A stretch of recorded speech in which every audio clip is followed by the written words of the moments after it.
Hi, I'm Tony Nichols, and welcome to Chamber Chat.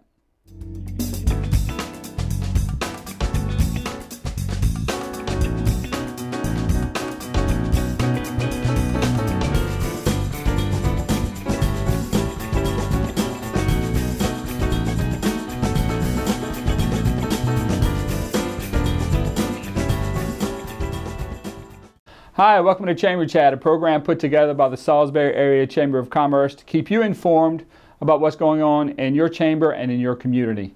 Joining us on this edition of Chamber Chat is Sophia Smecker, the Director of Media and Public Relations for the Chamber. Welcome back to Chamber Chat. Hi, Tony. Thanks for having me again.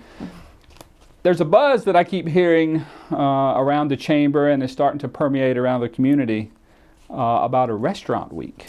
Yes, it's very exciting. Tell us about that. The Chamber is hosting Salisbury's first ever Restaurant Week, and it's going to be held March 2nd through the 8th in Wacomico County. All right, so what's the obviously Restaurant Week, food, food should be a verb.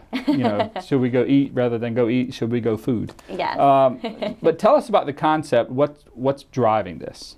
Yeah, so restaurants that are going to participate in Wacomico County, they'll offer a 2 to 3 course fixed price menu. Okay. And they can offer it for lunch and or dinner. Restaurant goers can go in, they can order off this special menu, and they can receive an appetizer, entree, and a dessert, all for one low price. And some restaurants will also be doing fun drink pairings to kind of spice up their menu during the week as well. I'm sitting here, I can't wipe the smile off my face because everything I'm hearing is, and I just had an epiphany.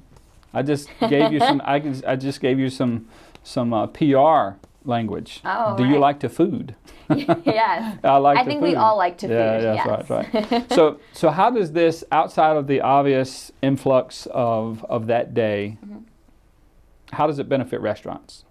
Well, the restaurant chefs are able to kind of highlight their culinary talents and also showcase their best dishes. They can offer something that they may not have offered before, a brand new menu item, whip up something new, and it's a chance for them to get customers that have never been into a restaurant actually in their seats. I was thinking the same thing when we started talking about this and understood the concept and what was going to happen. Mm-hmm. The idea of going to X, Y, or Z restaurant to try something that is being presented during Restaurant Week, they're going to put their best foot forward. And those are the kinds of things that I want to be a part of because there's going to be nothing bad on the menu. It's all going to be top notch. And that's when you try things that you've never tried before. Right. Exactly. There's really some true culinary talent in Wacomico, and this is an opportunity to kind of showcase that and for people to get out and experience some new dishes and new restaurants that they may have not have been to before. Okay, what about the foodies? What about us people that want to go food? How's it going to benefit us? Yes, food is a verb now. That's right. We coined it here on Chamber Chat. Right here on Chamber Chat, food is a verb. Yes, exactly. Well, it's an opportunity for restaurant goers to go out and try a brand new restaurant or maybe one that they haven't been to before. It's also an opportunity for them to take advantage of getting more bang for their buck. They can go out to a restaurant that maybe is a little more expensive, and they can order off this fixed price menu, and they can get a great value at a lower price. Very good. The Chamber has a three-pronged approach to things that we typically participate in. And we've talked about it here on Chamber Chat before. Is it good for the community? Is it good for the Chamber? And is there a return on investment? And all three of those things, that's what we're presenting here. It's certainly good for the Chamber. It's good. The return on investment is the presentation of our local culinary talent and how it can benefit them and help them grow their businesses. So tell us how does it benefit the community? Yeah, I don't think it's a secret that Salisbury is really exploding now. There's a lot of exciting things going on right now, whether it be Third Friday, other cultural events, a brand new music venue that just opened downtown, businesses and restaurants that are popping up every week. This is something that's kind of just adding to that cultural momentum and what's going on in Salisbury. People from the neighboring counties and cities like Ocean City and Berlin and maybe, even farther. Right. They're coming out to kind of hear that SBY biz and to experience what we have to offer.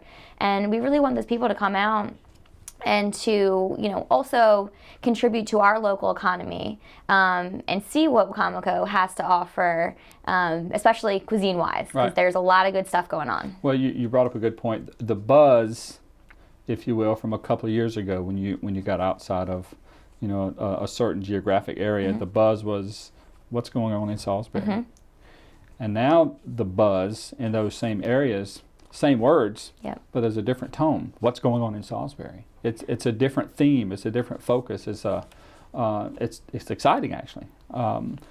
So can you give us a sneak peek at the restaurants maybe that we could expect to see on the list? Yeah, Cactus Taverna, Abbott's Grill, Public House, Mojo's. They're all rumored to have some really delicious and creative menus during Restaurant Week. Well, as I think I can speak for many of the people watching, in that they already know that those places bring A game. So what to expect that they're going to one-up themselves, and they are, for this kind of event. That is, again, I don't get excited about many things on Chamber Chat. That's what excites me. We're going to go food, Tony. That's right. We're going to go food. All right. How do I stay updated on this event? The comings and goings, or is there a website? Is there a Facebook page? Where's the chatter going to be? Yeah. Well, make sure to visit the Restaurant Week website, sbyrestaurantweek.com. Okay. We also have a Facebook, Twitter, and Instagram. So if you go on Facebook, you're going to see some exciting giveaways, updates, information, new restaurants joining. And then Instagram, for the foodie or just somebody that likes food, you're going to see all those exciting pictures of all the delicious dishes on there. So I have to correct you. If you like to food. If you like to food, yes. Okay. All right. We're on the same page. All right. Well, look. Thanks for coming and sharing this. Yeah, This is great news. So we'd like to remind you that Sophia's mentioned pretty much every social media network you can to keep updated on this event. But Sophia, thanks again for joining us on Chamber Chat. Thanks for having me. Keep up with this event and as well as other events with the Salisbury Area Chamber of Commerce on the website. And we'd like to give you an opportunity now to take a look at those upcoming events with the Salisbury Area Chamber of Commerce.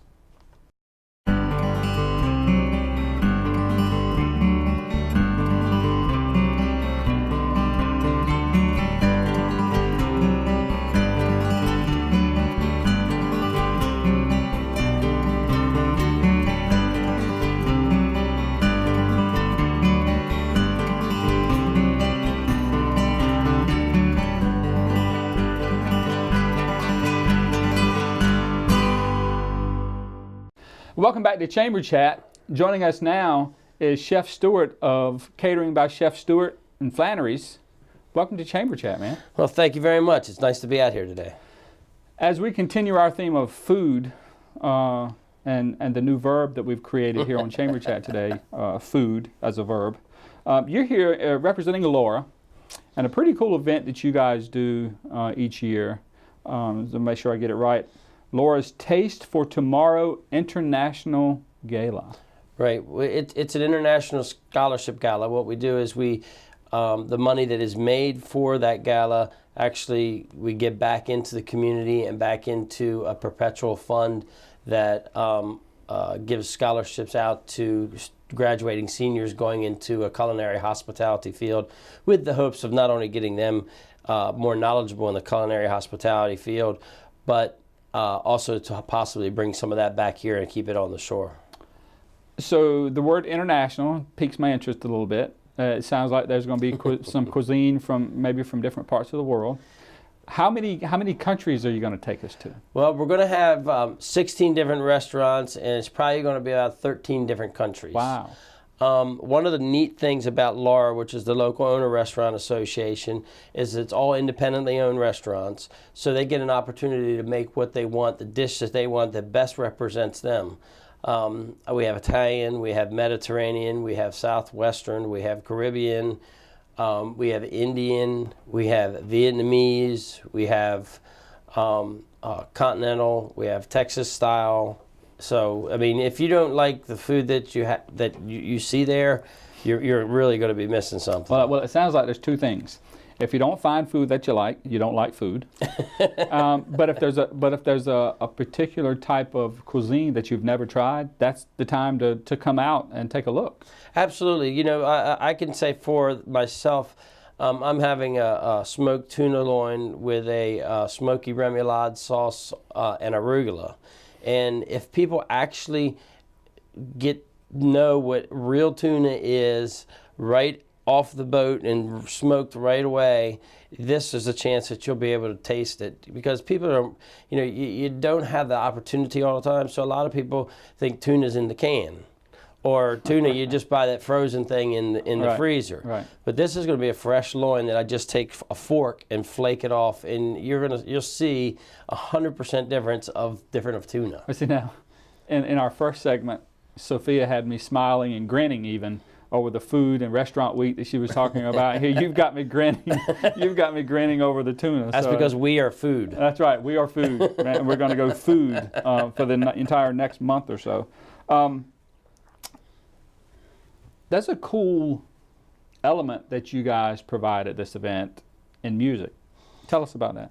Well, one of the things that we did last year, which went over so well, is we have a group of musicians that is really orchestrated by Mickey Justice, but it's about 7 to 10 different musicians playing 7 to 10 different instruments. And what they do is they walk around the conference center and the fountains, walk around, play at individual tables. They'll play together. They also have a son out there that plays the harp. He'll move to a different table and play the harp, and I'm sure it's going to be close to St. Patrick's Day, so I'm sure we're going to have bagpipes out there. And it's just going to be a different kind of atmosphere. You can come dressed up in an international flair, right, or you can come dressed casually for a nice evening out. We are also having the community players come out, and they're going to dress up as some of their costumed play people. Uh-huh. And the people that come to the gala are going to have a chance to guess who they are for prizes. So it's going to be really fun and really interesting. We're going to keep this thing rolling all night long. And then after about 10 o'clock or so, we're going to roll right into the fountains. We're going to have another series of giveaways, or we're going to go run into the Lagoon Bar and Grill. Mm-hmm. And we're going to have another set of giveaways. So it's going to be something that's going to be continuous. We're going to do 50-50 silent auction. We'll have live auctions where we auction off Chef Vinny. So, wait. Did you say you're going to auction off a chef? Yes, we have chefs that are going to be auctioned off. We have a Chef Vinny. Do they know? They will in a couple days.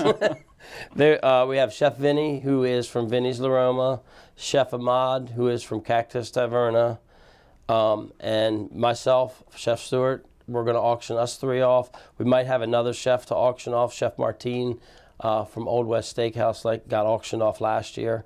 As well as we have a beautiful piece of jewelry from Robinson's jewelry, and we get all kinds of donated items, which is really nice because it's not just a country basket kind of a silent auction item. Right. It's more of we have everything from a weekend stay for your dog while you go away at Johnson McKee Animal Hospital, to you going away to weekends in Ocean City. Mm-hmm. We're still looking for live auction items, so we're still trying to get some baseball tickets, and we're still trying to get some Ravens tickets, but it seems to come together right at the end. We end up with about 20 live auction items and probably about 75 to 80 silent auction items. Awesome. Sounds like an event that'll sell out to you. It does sell out. Generally, we have about 300 people that come. This year, we're boarding at 5 p.m.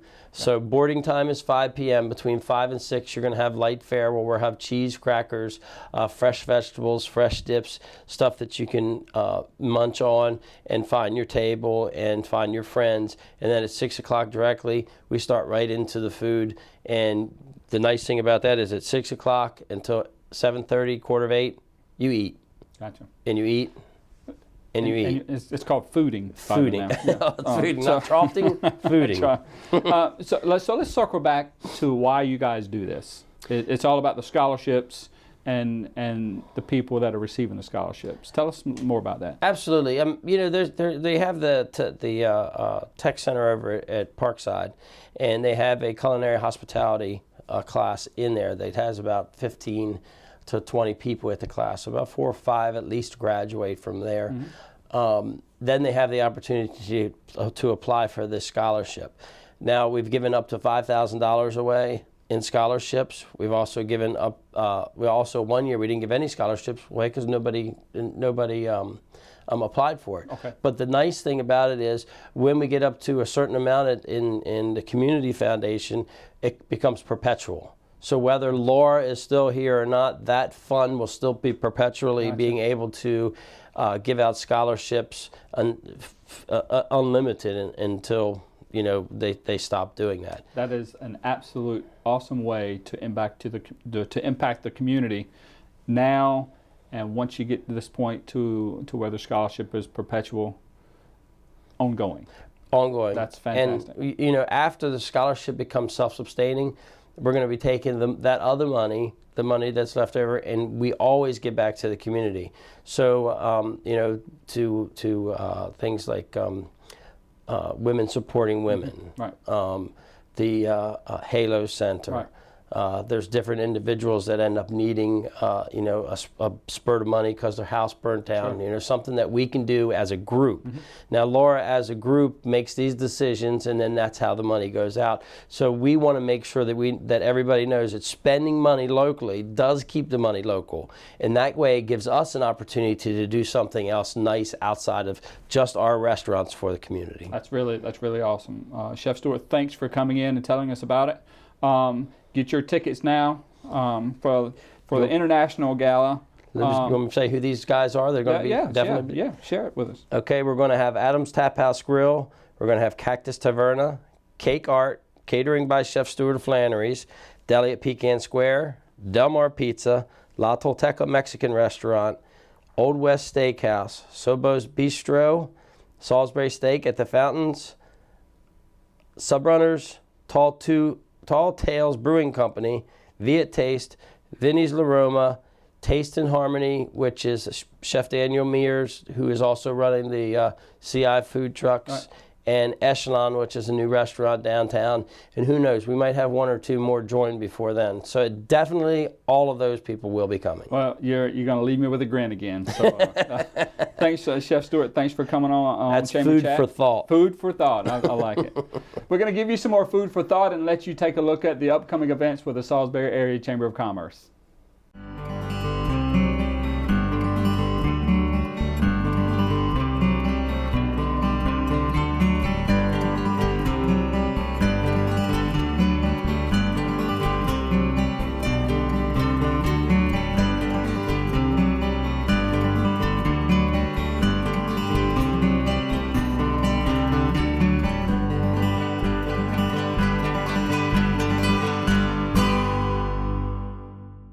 Well, welcome back to Chamber Chat right here on PAC 14. Joining us now is Wayne Knapp, the Food Services Training Manager with Telamon Corporation. Wayne, thanks for being on Chamber Chat with us. Thank you for having me.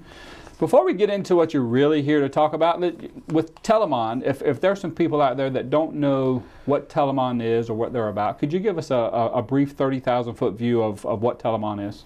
Right. Telamon is an organization that's been established since 1965. And basically, they are a workforce development program that helps out migrant farm workers is what they started out doing. They're located throughout the country, 12 locations. We do a lot of Head Starts, funded by the government. And basically, our job is to help out individuals with establishing a life here in this country. Okay. If they come from wherever it may be, Haiti, or if they're from Mexico or wherever that may be. Right, helping prepare the workforce for the United States. Right. So we help with housing, education, any barriers they may have, and being having a successful life for them and their families. Cool. Thank you for that. I know you're not here to talk about Telamon as a whole, but you're here to talk about a program that Telamon is now sponsoring and putting forth to the community. FAST. Can you tell us about FAST? Well, FAST is the Food and Service Training Program that is a pilot program for Telamon. Our first one, hopefully there will be many more after this if it's successful. And it's a 12-week culinary arts program that educates individuals in the Food and Service Training Program. So with that, we kind of partner up with a lot of the local food and service industry businesses, and at the end of the program, we try to place them in jobs, in permanent jobs. Yeah, I know there's an obvious answer to some of these questions, but a lot of what companies like Telamon, civic organizations do is they look at, when they take on a program, how does it benefit the community? How does it benefit the students or participants? In your view, how does this benefit the community? Well, basically, the food and service industry, especially in this area, is quite large. Many times, when someone is brought in to work at a restaurant or a hospital or anything that involves food service, right. They don't have any ideas what they're doing. So they either learn as they progress, or they just kind of sit in one spot and basically spend their whole career doing dishes. So that's what we're trying to alleviate, is we want to expose the opportunities in the food service industry to folks, and train them in food safety and proper handling, so that when they do get a job at a local food service industry establishment, that they'll be kind of prepared right out of the gate. Well, you stole my thunder a little bit on that, because the next question was, how does it benefit the participants? But I can see it really is. It makes so much sense to, not only from a business perspective, that you get someone, because let's face it, when we're at home cooking and we're doing whatever we're doing, there's a different atmosphere and a different approach that has to be taken when you're cooking for someone else, right, in a restaurant. A lot of liability, a lot of things that go into that. So the training that I'm sure that you guys provide is an eye-opener for a lot of the participants. Right. Yeah, it's probably one of the major things that we focus on. ServSafe certification is something that we do provide. There's different levels of it. The food handler right out of the gate is what we give them before they even step in the kitchen, which basically teaches them proper food handling, sanitation, storage, all the facets of that. It's kind of a national standard. So they do have that certification before they even step into the one-stop cafe to further their education. Then after that, there's a food service manager program that they can continue on with. After we get them placed, they can come back and complete that. So the certifications that they would receive, does this benefit them or aid them in getting placement, getting a job? Oh, absolutely, because the majority of the employers are going to look for that. Okay. Its requirements differ throughout the country, but regardless, when they see that, they know right off the bat, they at least know how to properly handle food. So that's a huge help for them. I know just from the worst cook shows or whatever cooking shows on TV, right. we're learning along the way, as they point out to people as they've tasted something with a spoon and put it back in whatever right. they're cooking, right. the simple things. Double but I know it goes much deeper than that. But right. To my extent, don't let me cook for you. You said you were aligned with local employers, or is that something that you're always looking for? Are those employers looking to you first because of those certifications that your participants will graduate with? Or are they looking to you first, and are you looking to grow that base? Oh, absolutely. I mean, the bigger the better. We've gone from this area to Ocean City, and we spoke with many different employers in this industry, including Laura here locally. Yeah, okay. And everybody has been really receptive, really excited about it. We've gotten input as to what would they like to see, what's important for them, so that when we're finished with the students and they've graduated, they know that, you know, we've covered not only what they do in the kitchen, but also in life in general, the responsibility, you know, parts of it and all that, so that when we ask them to hire these folks, that they have a pretty good idea that they're going to be a pretty quality employee. This entire program has been about food, and we created food as a verb just on this show, because what we've discussed has been very tantalizing in terms of the palate. Right, So right. food, you can tell your participants now, food is a verb. So they're going to help the foodies food. Right, exactly. That's exactly right. How many people are going to be going through the program?